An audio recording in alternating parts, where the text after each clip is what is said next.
ಸಭೆಗೆ ಹೊರಗಡೆಯಿಂದ ಬರುವಂಥ ಸಮಸ್ಯೆಗಿಂತ ಒಳಗಡೆಯಿಂದ ಬರೋ ಸಮಸ್ಯೆನೇ ಡೇಂಜರ್, ತಿಳ್ಕೊಳ್ಳಿ ಫಸ್ಟು.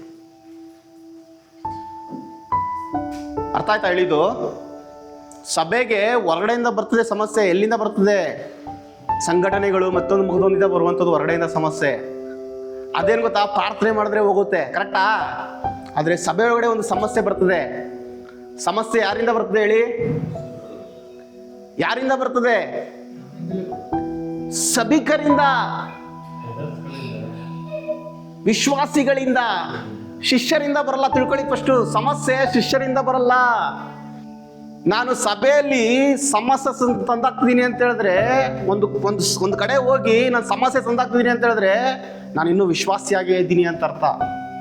ನಾನು ಸೇವಕ ಇರಲಿ, ಶಿಷ್ಯನೂ ಆಗಿಲ್ಲ, ಇನ್ನೂ ವಿಶ್ವಾಸಿ ಆಗಿದ್ದೀನಿ ಅಂತಲೇ ಅರ್ಥ. ಅರ್ಥ ಆಗ್ತದೆ ಹೇಳಕ್ ಬರ್ತಿರೋದು? ಅರ್ಥ ಆಗ್ತದ್ಯಾ?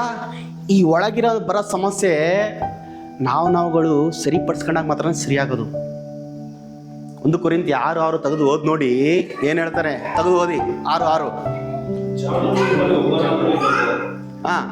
ನ್ಯಾಯವನ್ನು ಸಹೋದರರ ಮಧ್ಯದಲ್ಲಿ ನ್ಯಾಯವನ್ನು ಬಗೆಹರಿಸಬಲ್ಲವನಾದ ಚಾಣನು ನಿಮ್ಮಲ್ಲಿ ಒಬ್ಬನಾದರೂ ಇಲ್ಲವೋ?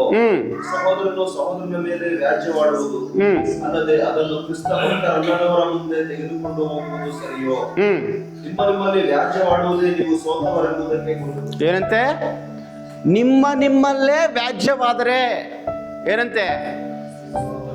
ಸೋತಿದ್ದೀರ ಅನ್ನೋದಕ್ಕೆ ಗುರುತು ಅಂತ ಬೈಬಲ್ ಹೇಳ್ತಾ ಇದೆ, ನಾನು ಹೇಳ್ತಿಲ್ಲ.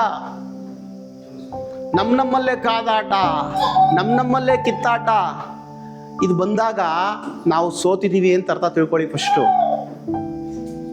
ಭ್ರಮೆಯಲ್ಲಿ ಹೋಗ್ತಾ ಇದ್ದೀವಿ ನಾವು.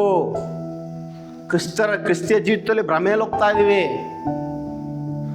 ಒಂದು ವೇಳೆ ರಾತ್ರಿ ನನ್ನ ಕಡೆ ಕ್ಷಣ ಆಗಿದ್ರೆ ಏನಾಗ್ತಿತ್ತು ನನ್ನ ಕತೆ? ಅರ್ಥ ಆಗ್ತಿದ್ಯಾ?